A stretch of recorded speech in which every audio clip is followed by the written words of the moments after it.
السلام علیکم ورحمۃ اللہ وبرکاتہ۔ بسم اللہ الرحمن الرحیم، نحمدہ ونصلی علی رسولہ الکریم، اما بعد فاعوذ باللہ من الشیطان الرجیم، بسم اللہ الرحمن الرحیم۔ وتمت کلمۃ ربک صدقا وعدلا لا مبدل لکلماتہ وہو السمیع العلیم۔ صدق اللہ العظیم۔ معزز و مکرم سامعین کرام، بزرگان دین، عزیز ساتھیوں، جیسا کہ آپ سب اس بات سے آشنا ہیں، باخبر ہے، اور اس عنوان کے اوپر عید الاضحیٰ سے پہلے ایک جمعے میں روشنی ڈالی گئی تھی اور کچھ درخواستیں بھی کی گئی تھی، تو اسی موضوع کو لے کر، اسی عنوان کو لے کر پھر حاضر ہیں، جو ہے یونیفارم سول کوڈ، جو ابھی وقت کا اہم تقاضا ہے کہ اسی کو آپ حضرات کے سامنے پیش کیا جائے۔ سب سے پہلی بات یہ ہے کہ ہمیں معلوم ہی نہیں کہ مسلم پرسنل لا کیا ہے، اس کا بھی علم ہونا چاہیے۔ مسلم پرسنل لا کہتے ہیں کہ مناکحت سے، یعنی آپسی شادی سے جو رشتے وجود میں آتے ہیں اور پھر وہ رشتے نبھانے کے لیے اور رشتے کو قائم رکھنے کے لیے، اور پھر اس کے بعد جو میراث ہے، معاملات ہے، شوہر کے حقوق ہے، بیوی کے حقوق ہے، والدین کے حقوق ہے، بچوں کے حقوق ہے، ان سارے حقوق کو جس قانون اور لا کے ذریعے سے حل کیا جاتا ہے، اس کا نام مسلم پرسنل لا ہے۔ گویا کہ خاندانی معاملات کے حل کے لیے جو دستور اور قانون اللہ رب العزت، اللہ کے رسول صلی اللہ علیہ وسلم اور جو ائمہ مجتہدین ہیں اور جو اللہ کے پیارے حبیب صلی اللہ علیہ وسلم کے متبعین ہیں، انہوں نے حدیث اور قرآن کی روشنی میں جو قوانین بنایا ہے، اسی کا نام مسلم پرسنل لا ہے۔ یہ عام سی بات ہے، عام زبان میں سمجھایا گیا تاکہ سمجھ میں اچھے سے آ سکے کہ ہمارے خاندانی معاملات جو ہے، ہماری معاشرتی معاملات ہے، ہماری معیشت ہے، گویا کہ مسلمان کے جتنے بھی مسائل ہیں، اس کے حل کے لیے ایک فہرست تیار کی گئی، ایک مسائل کی ایک طرح سے ان کو جمع کیا گیا اور اسی کا نام مسلم پرسنل لا دے دیا گیا۔ اور یہ قرآن و حدیث کی روشنی میں ہے، اس لیے اس کا بدلنا اور اس کی جگہ کوئی اور قانون لانا اور اس کے خلاف ہمیں چلنے پر مجبور کرنا، گویا کہ اللہ اور اس کے رسول قرآن و حدیث کی خلاف ورزی کروانا ہے، قرآن و حدیث کے خلاف چلنے پر مجبور کرنا ہے، جو ایک مسلمان ہونے کے ناطے، ایک اللہ کا بندہ اور اللہ کے رسول صلی اللہ علیہ وسلم کے سچا امتی ہونے کے ناطے ہمیں قبول اور منظور نہیں ہیں۔ تو بہرحال اسی کے اوپر کچھ امارت شریعہ کی طرف سے اور وہاں کے جو قضات ہے، یعنی قاضی وغیرہ ہے، وہاں کے جو نظماء ہے، ناظم ہیں، جتنے بھی لوگ ہیں، انہوں نے اپنی اپنی رائے پیش کی اور اس کے بارے میں کچھ لکھا ہے، اسی کو پڑھ کر سنایا جائے، انشاءاللہ سمجھ میں آئے گا۔ یونیفارم سول کوڈ کی دستوری حیثیت، یہ مضمون اور تحریر ہے مفتی وسیع احمد قاسمی، نائب قاضی مرکزی دارالقضاء امارت شریعہ۔ یہ مفتی صاحب ہمارے گاؤں کے ہیں۔ ہندوستان مختلف تہذیبوں اور متعدد مذاہب کے ماننے والوں کا ملک ہے۔ یہاں کی خمیر میں مذہب شامل رہا ہے۔ مختلف مذاہب اور ثقافتوں پر یقین رکھنے والے پوری آزادی کے ساتھ اس ملک میں اپنے مذہب پر عمل کرتے رہے ہیں۔ ہندوستان میں جب تک مسلم حکومت قائم رہی، مختلف مذہب کے ماننے والوں کے معاملات اس کے مذہب کے مطابق طے کیے جاتے رہے۔ انگریزوں کے دور حکومت میں بھی مسلم پرسنل لاء کو دستور میں جگہ دی گئی، اور جب ہندوستان آزاد ہوا اور اس ملک کا نیا دستور بنا تو اس میں بھی مسلم پرسنل لاء کی قانونی حیثیت تسلیم کی گئی، اور قانون سازوں نے دستور ساز اسمبلی میں صاف طور پر اعلان کیا کہ مسلم پرسنل لاء میں کسی قسم کی مداخلت نہیں کی جائے گی۔ اس وقت میں ہوا تھا کہ کچھ لوگوں نے جب قانون بنایا جا رہا تھا تو اس وقت میں کچھ لوگوں نے اس کے لیے کہا کہ نہیں، سب کے لیے ایک قانون بنایا جائے۔ تو جو ہمارے بڑے تھے، جو ہمارے آباء و اجداد اس وقت میں تھے، انہوں نے کہا کہ نہیں، مسلم پرسنل لاء کے اندر مداخلت، اس کے اندر چھیڑ چھاڑ ذرہ برابر بھی برداشت نہیں کی جائے گی۔ بہرحال ان کی بات مانی گئی، اور پھر اسی طرح سے مذہب کے مطابق چلنے کے لیے ہر ایک کو آزادی دی گئی۔ صرف مسلم کو ہی نہیں بلکہ ہر ایک دھرم کو اور ہر ایک کمیونٹی کو اپنے اعتبار سے شادی بیاہ یا اپنے بھی جتنے بھی مسائل ہیں اس کو حل کرنے کی آزادی ہے۔ یونیفارم سول کوڈ یکساں شہری قانون سے مراد ایسے قوانین ہوا کرتے ہیں جو کسی مخصوص خطۂ زمین پر آباد لوگوں کی سماجی اور عائلی زندگی کے لیے بنائے گئے ہوں۔ اس کے نفاذ میں کسی مذہب یا سماجی رسم و رواج کی رعایت کیے بغیر تمام لوگوں کے لیے ایک قانون ہوتا ہے۔ اس قانون کا صاف مطلب یہ ہے کہ مسلمانوں کو بھی اپنے شخصی یعنی نجی معاملات، نکاح، طلاق، وراثت، ہبہ، وقف، وصیت اور حضانت وغیرہ کو مسلم پرسنل لاء کے علاوہ دوسرے قوانین کے تحت انجام دینا ہوگا، جو قرآن و سنت کے عین خلاف ہے۔ اس لیے کہ قانون شریعت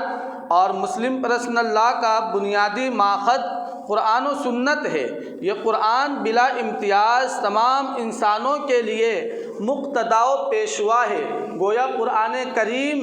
ہی بنیادی دستور ہے، اور یونیفارم سول کوڈ کے نفاذ کی صورت میں مسلمانوں کو قرآنی دستور سے دستبردار ہونا پڑے گا، جبکہ ملک کے آئین دفعہ 25 میں ہے تمام اشخاص کو آزادی ضمیر اور آزادی سے مذہب قبول کرنے، اس کی پیروی اور اس کی تبلیغ کا مساوی حق دیا گیا ہے، بشرطے کہ امن عامہ، صحت عامہ اور حصہ کی دیگر توسیعات متاثر نہ ہو۔ ایسا نہ ہو کہ مسلم پرسنل لاء یا جس مذہب کا بھی ہے تو اس کے اپنے قانون کے اوپر اپنے رسم و رواج کے چلنے کے وجہ سے کسی دوسرے کو تکلیف ہو، اس کو بھی نہیں کہا گیا ہے۔ اور چونکہ ایسا ہوتا بھی ہے کہ ہمارے نماز پڑھنے سے، ہماری شادی بیاہ سے، ہمارے طور طریقوں سے دوسروں کو تکلیف تو کیا ہوگی، بلکہ انہیں ایک درس ملتا ہے اور اسے ایک سبق ملتا ہے۔ اگر حقیقت میں ہمارا عمل وہ عمل ہو، حقیقت میں ہماری شادی ہو، حقیقت میں ہمارا لین دین، ہمارا معاشرہ، ہماری وراثت اور جتنے بھی معاملات ہیں، اگر حقیقت میں ہم نے قانون شریعت کے مطابق چلا ہے، اللہ کے دستور اور طریقے کے مطابق ہم نے عمل کیا ہے، تو یہ غیروں کے لیے بھی ایک سبق ہے اور مشعل راہ ہے۔ لیکن افسوس کی بات یہ ہے کہ دوسرے کیوں نہ ہمارے دین کے اوپر، ہمارے مذہب کے اوپر، ہمارے قانون اور لا کے اوپر انگلی اٹھائے، کیوں نہ اس کے اوپر کیچڑ اٹھائے، کیونکہ ہم نے ہی اپنے قوانین کو، اپنی شریعت کو اور اللہ کے اور اس کے رسول کے طریقے کو پس پشت ڈال دیا ہے۔ جس فیلڈ میں بھی ہے، جس میدان میں بھی ہے، ہم نے کہیں بھی اپنے اسلامی قوانین کو اپنے اوپر نافذ کرنے کی کوشش نہیں کی۔ اور جب انسان اپنے آپ کو بھلا دیتا ہے اور جب انسان اپنے ہی قوانین اور دستور کو اپنے اوپر نافذ اور لازم نہیں کرتا ہے تو پھر غیروں کی طرف سے انگلیاں اٹھتی ہے، کیچڑ اچھلتے ہیں اور پھر جس کے نتیجے میں ہمیں دشواری کا سامنا کرنا پڑتا ہے۔ اس لیے عہد کریں کہ جب ہم نے معاملات کیا، جب ہم نے عبادات کی، جب ہم نے آپسی جو بھی تقریبات کی، اس کو ہم نے غیروں کے طریقے کے مطابق کی تو ٹھیک ہے، ہم نے کر لیا۔ اب عہد کرے کہ ہر تقریبات کو، ہر معاملات کو، ہر عبادات کو ہم شریعت مطہرہ کے مطابق ہی کریں گے۔ اگر ہم شریعت پر عمل کریں گے تو پھر کسی کی مجال نہیں ہے کہ وہ شریعت کے اوپر انگلی اٹھائے۔ اور حقیقت ہے کہ کچھ ہمارے اندر ہی سے کچھ ایسی باتیں ہوتی ہیں اور کچھ ایسے لا علمی کی وجہ سے اور جہالت کی وجہ سے کہیے کہ علم کی معلومات اور علم کو پڑھتے نہیں ہیں اور علم کے مطابق اور شریعت کے قانون کے مطابق ہمیں عمل کرنا نہیں آتا ہے۔ اور سب سے پہلی بات علم ہوگا، جانکاری ہوگی، تبھی جا کر ہم کسی بھی قانون کو اپنے اوپر نافذ کریں گے۔ تو جس کو ہم نہیں کر پاتے ہیں اور ہمارے ہی طرف سے ایسی باتیں ہوتی ہے جس کی بنا پر سامنے والوں کو بھی موقع مل جاتا ہے۔ اس لیے ہر عمل کو، چاہے شادی ہو، بیاہ ہو یا کسی بھی طریقے سے ہم عبادات کر رہے ہیں، کسی سے معاملات کر رہے ہیں یا بھائی بہنوں کے جائیداد کا بٹوارہ ہے، ان کے اندر شریعت کے مطابق اگر ہم عمل کرتے ہیں تو پھر کسی دوسرے کو اس کے اندر مداخلت کی ضرورت نہیں پڑ سکتی۔ اسی طرح جبکہ ملک کے آئین دفعہ 25 میں ہے کہ تمام اشخاص کو آزادی مذہب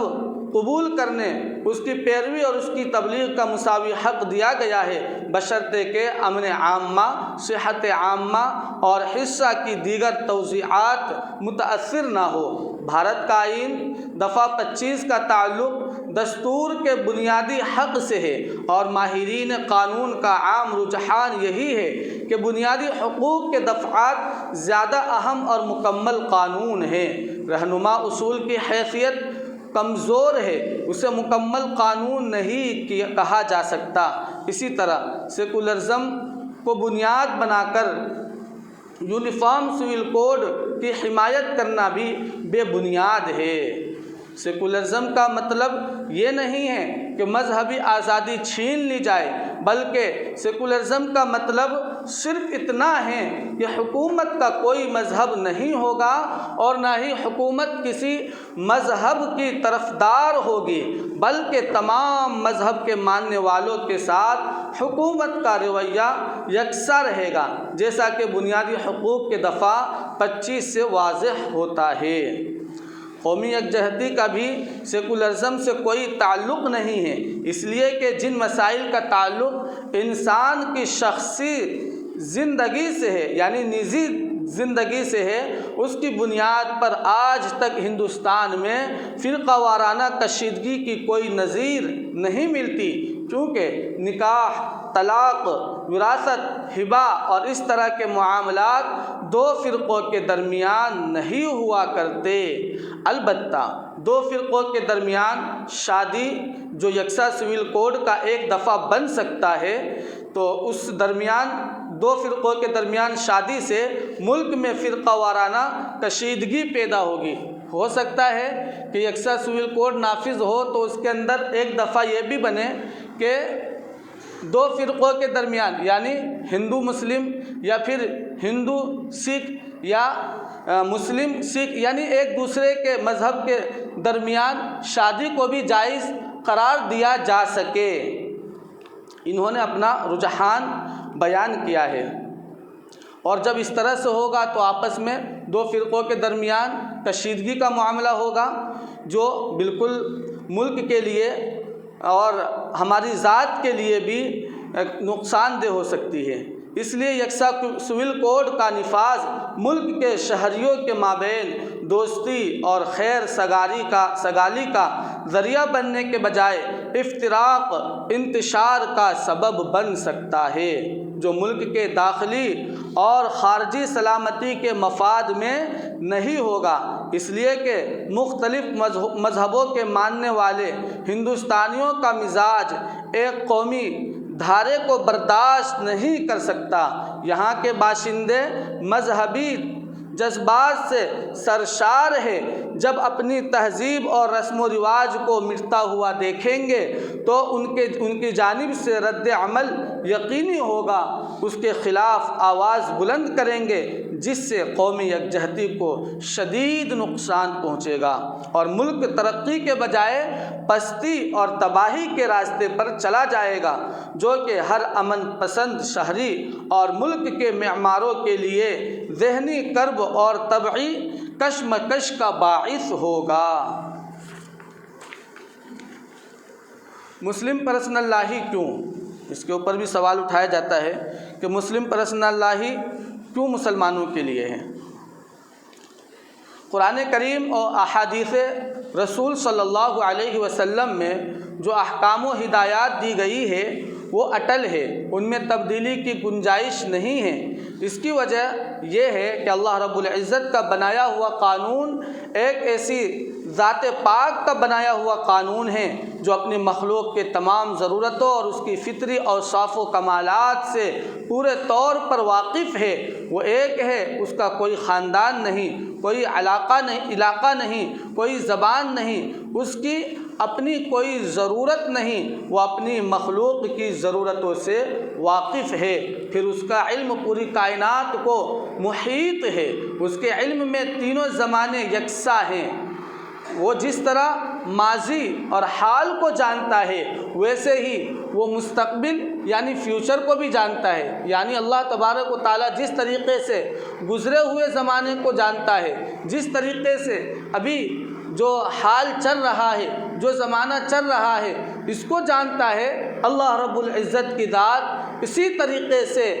آئندہ فیوچر کو بھی جانتا ہے کہ آئندہ کیا ہونے والا ہے اور ہمارے بندوں کی کیا ضرورت ہے، میرا بندہ کس مصیبت کے لیے ہمیں پکارتا ہے، اسے کس وقت کس چیز کی ضرورت ہے، وہ رب العزت جانتا ہے۔ پھر اس کا علم پوری کائنات کو محیط ہے۔ ویسے ہی وہ مستقبل کے تمام پیش آنے والے واقعات، حوادثات، تغیر و تبدل اور بدلتی قدروں سے واقف ہے۔ اس لیے اس نے جو قانون بنایا وہ اس کے لامحدود علم کا مظہر اتم ہے، یعنی اسی کی روشنی میں کہ میرے بندے کو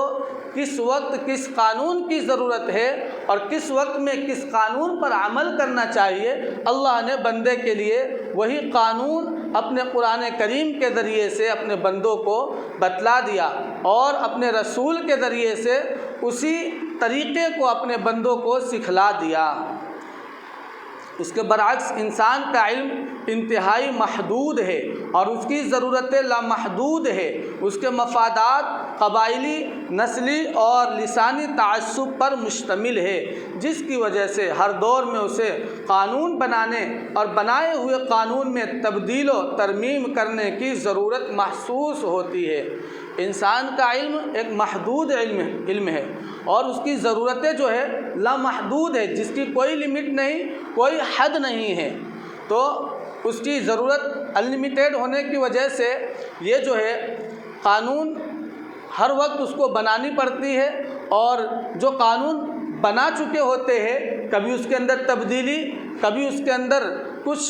بدلاؤ کی ضرورت پڑتی ہے، کیونکہ اس کا علم تو آگے کیا ہونے والا ہے یہ تو نہیں ہے، یہ تو صرف اللہ کی ذات ہے جو اس کا علم رکھتا ہے۔ تو بندہ اپنے قانون کو ہی توڑ کر اس کو پھر سے بدلتا ہے۔ اس کے برعکس اللہ کے بنائے ہوئے قانون میں تبدیلی کی ضرورت کسی مرحلے میں پیش نہیں آتی، اور وہ ہر دور کی ضرورتوں کی تکمیل کی صلاحیت رکھتا ہے۔ جن ممالک میں الہی قانون پر پورے طور پر نہیں تھوڑا بہت بھی عمل ہے وہ بڑی حد تک مطمئن ہیں، اور مال و دولت کی فراوانی اللہ نے ان کو دے رکھی ہے۔ یہاں یہ بات بھی اچھی طرح سمجھ لینی چاہیے کہ مسلمان اللہ کے قانون کا پابند ہے، اور اس کی بقا کے لیے اسے جد و جہد کرنی چاہیے۔ اس معاملے میں اگر کسی مسلم ملک نے اللہ کے قانون کا پاس و لحاظ نہیں رکھا اور اس نے اپنے طور پر کچھ تبدیلیاں کر ڈالی تو اس کی دلیل اور ثبوت بنا کر کسی بھی مسلمان کو اس کی تقلید کرنے یا کسی ملک میں اس جیسی تبدیلی کرنے پر آمادہ نہیں کیا جا سکتا، کیونکہ مسلمان یا کسی مسلم ملک کا اللہ کے قانون کے خلاف کرنا دوسرے مسلمان کے لیے نہ حجت ہے نہ دلیل ہے۔ مومن فقط احکام الہی کا پابند ہے۔ یہاں پر ان لوگوں کے لیے ایک زوردار تماچا ہے کہ جو لوگ کہتے ہیں کہ ارے سعودی عرب میں تو یہ ہو رہا ہے، سعودی عرب میں تو ایسا چل رہا ہے، سعودی عرب کے مسلمان اس طرح سے رہ رہے ہیں، وہاں اس طرح سے نماز پڑھ رہے ہیں، تو سعودی عرب کے اندر اب سنیما ہال بھی کھولے جا رہے ہیں، وہاں بے پردگی بھی ہو رہی ہے، وہاں ننگا پن بھی اس کو بھی فروغ دیا جا رہا ہے، تو ہم بھی اپنی ماں بہنوں کو ننگا پن کر دیں، ہم بھی اپنے شہروں کے اندر معاشرے کے اندر جگہ جگہ سنیما ہال کھولنے لگے۔ یہ نہیں ہے، بلکہ کسی ملک کے اتباع میں ہم نہیں چلیں گے، بلکہ جو اللہ کہے گا، جو رسول اللہ کہے گا وہی ہمارا قانون ہوگا، وہی ہمارا جو عمل ہوگا۔ اللہ نے جس سے روک دیا ہے ہم اس سے رک جائے، اللہ نے شراب کو حرام کہا ہے ہم شراب کو حرام کہیں گے، اللہ نے بے حیائی کو حرام کہا ہے ہم اس کو حرام کہیں گے، اللہ نے ناچ گانے کو حرام کہا ہے ہم اس کو حرام کہیں گے۔ اب جو سعودی عرب والے ہیں، جزیرۃ العرب والے ہیں، وہ اگر ایسا کرتے ہیں تو اللہ تبارک و تعالیٰ اس سے نمٹے گا۔ اللہ کے یہاں ایک طرح سے استدراج ہے، ڈھیل دی جاتی ہے، اور جب رسی کھینچی جاتی ہے تو سارا کیا کرایا اسے پتہ چل جاتا ہے، اس لیے وہ لوگ کر رہے ہیں۔ تو آپ یہ نہ سمجھیں کہ وہ حق پر ہے اور وہ صحیح کر رہے ہیں، اس لیے آپ قرآن سے، احادیث سے جو آپ کے درمیان اہل علم موجود ہے ان سے رابطے میں رہ کر اس کے اوپر عمل کریں۔ ایسا نہ ہو کہ آپ کسی اسلامی ملک کو دیکھ کر آپ گمراہی کی طرف، ضلالت کی طرف چلتے چلے جائیں اور پھر اللہ کی پکڑ آ جائے۔ آپ کے درمیان جو آپ کا دل جس سے بھرتا ہے، جس اہل علم سے بھرتا ہے، آپ ان سے رابطے میں رہیں، ان سے معلومات لیں اور کسی بھی بات کی تحقیق اس سے کر آگے عمل کرنے کی کوشش کریں۔ مسائل اور بھی آئے، ہمارے قائدین کی مومنانہ فراست اور حکمت و بصیرت کے ساتھ مخالفت کی وجہ سے ہمیں کامیابی ملتی رہی۔ اب پھر وقت آ گیا ہے، کیونکہ حکومت یونیفارم سول کوڈ کی راہ پر چل پڑی ہے۔ مسلم پرسنل لا پر سوالات کھڑے کیے جا رہے ہیں تاکہ ان سوالات و اعتراضات کا سہارا لے کر مسلم پرسنل لا کو دفن کر دیا جائے، لیکن ایسا نہیں ہو سکتا، کیونکہ مسلم پرسنل لا ہمارے دین و ایمان کا لازمی حصہ ہے، اور قرآن نے بھی کہا ہے لا تبدیل لکلمات اللہ، اور اسی طریقے سے ایک جگہ کہا ہے وَتَمَّتْ كَلِمَةُ رَبِّكَ صِدْقًا وَعَدْلًا لَا مُبَدِّلَ لِكَلِمَاتِهِ وَهُوَ السَّمِيعُ الْعَلِيمُ۔ اور ہمارے ملک کا آئینی مذہبی آزادی فراہم کرتا ہے۔ اس معاملے میں سارے مسلک اور مکتب فکر کی ایک رائے ہے۔ مسلم پرسنل لا بورڈ کی قیادت بھی انتہائی مضبوط ہے۔ ہمیں امید ہے کہ ماضی کی طرح اس بار بھی حکومت کو رائے عامہ کے سامنے گھٹنے ٹیکنے پڑیں گے۔ خدا ہمارا حامی و ناصر ہے۔ اس طریقے سے آپ کو جو اس کے لیے عمل بتلایا گیا تھا کہ کیا کرنا ہے آپ کو، تو ایک لنک جو تقریباً ہم کو لگ رہا ہے کہ سب کے پاس پہنچ گئی ہوگی، لیکن ہماری بے توجہی کی وجہ سے ابھی تک ہم لوگوں نے اس کو عمل درآمد نہیں کیا ہے۔ اس لیے آپ سے درخواست ہے کہ وہ لنک آپ کے پاس جیسے ہی پہنچتی ہے، اگر نہیں ہے تو ہم سے رابطہ کر لیں، انشاءاللہ اس تک پہنچا دی جائے گی، اور ایک اسکینر کے ذریعے سے گوگل اسکینر کیا بولتے ہیں اس کو، بار کوڈ بھی ہے، تو وہ بھی تقریباً ہم کو لگ رہا ہے کہ سب کے موبائل میں پہنچ گیا ہوگا، کہیں گروپ کے ذریعے سے، کہیں پرسنل کے ذریعے سے۔ تو اس کو اگر نہیں پہنچا ہے تو اس کو زیادہ سے زیادہ شیئر کریں۔ اس کے لیے بالکل آسان ہے کہ آپ اسکین جس طرح سے کریں گے اور ای میل اس کے اندر بعد میں آئے گا، اوپن ای میل کر کے آپ ای میل اوپن کریں، پھر آپ کا ای میل وہاں مانگے گا، وہاں پر آپ کلک کریں گے، اور پھر اوپر اس کے کرنے کے بعد اوپر ایک سینڈ کا نشان آئے گا، وہاں آپ سینڈ کر دیں۔ اس طرح سے آپ بار کوڈ کے ذریعے سے بہت آسانی کے ساتھ کر سکتے ہیں، اور یہ بالکل آسان ہے۔ آپ کا ایک اس طرح سے ووٹ جو ہے دین شریعت کے لیے اور اسلام کے لیے، مسلم پرسنل لا کے لیے ایک مددگار ثابت ہو سکتا ہے۔ اس لیے آپ اس کے اندر غفلت نہ برتے، ایک بچہ اور بڑا، ہر ایک جس کے پاس بھی موبائل ہے وہ اس عمل کو کرے۔ انشاءاللہ لاکھوں کروڑوں کے اندر ہمارا ووٹ جائے گا، اور اس سے ان کے اندر ایک طرح سے تأثر پیدا ہوگا، اور پھر ہمارا مسلم پرسنل لا اسی طرح سے انشاءاللہ باقی رہے گا، کیونکہ شریعت نہ کبھی بدلی ہے اور نہ کبھی بدلے گی۔ کسی شاعر نے کہا ہے کہ ہے قول محمد قول خدا، فرمان نہ بدلا جائے گا، بدلے گا زمانہ لاکھ مگر قرآن نہیں بدلا جائے گا۔ تو اس طریقے سے آپ اس کو عمل کریں۔ اور ایک درخواست ہے، آپ لوگوں میں سے بہت سارے ساتھی آتے ہیں اور سامنے ہی کھڑے ہو کر سنتیں ادا کرتے ہیں، تو انہیں حدیث کے حوالے سے معلوم ہونا چاہیے کہ اللہ کے حضور صلی اللہ علیہ وسلم، اللہ کے رسول صلی اللہ علیہ وسلم اپنے گھر ہی سے سنت پڑھ کر آیا کرتے تھے۔ اگر زیادہ ہی سنت پڑھنا ہے تو گھر سے ہی پڑھ کر آتے تھے۔ یہاں یہ بات اس لیے کہی جاتی ہے کہ یہاں سنت پڑھنے کا وقت دیا جاتا ہے، اس وقت میں آپ پڑھ لیں تو بہت اچھا ہوگا۔ ہوتا ہے کہ آپ کھڑے ہو جاتے ہیں اور جس کی وجہ سے کسی اور کو ڈسٹرب ہوتا ہے، تو یہ مناسب چیز نہیں ہے۔ آپ بیان سننے آئے ہیں وقت سے پہلے تو اچھی بات ہے، ورنہ اگر سنت پڑھنا ہے تو آپ فرسٹ فلور میں جائیں یا پھر گھر سے پڑھ کر آئے۔ اس طریقے سے آپ اس سنت کو بھی زندہ کرنے والے بن جائیں گے۔ سبحان اللہ وبحمدہ، سبحان اللہ العظیم۔ بعد میں آ کے ملے گا، ٹائم نہیں ہے، پھر بعد میں آپ ہی لوگ بعد میں اعتراض کریے گا، ابھی نماز کا ٹائم ہے، پھر آپ ہی لوگ اعتراض کریں گے کہ ٹائم زیادہ ہو گیا ہے۔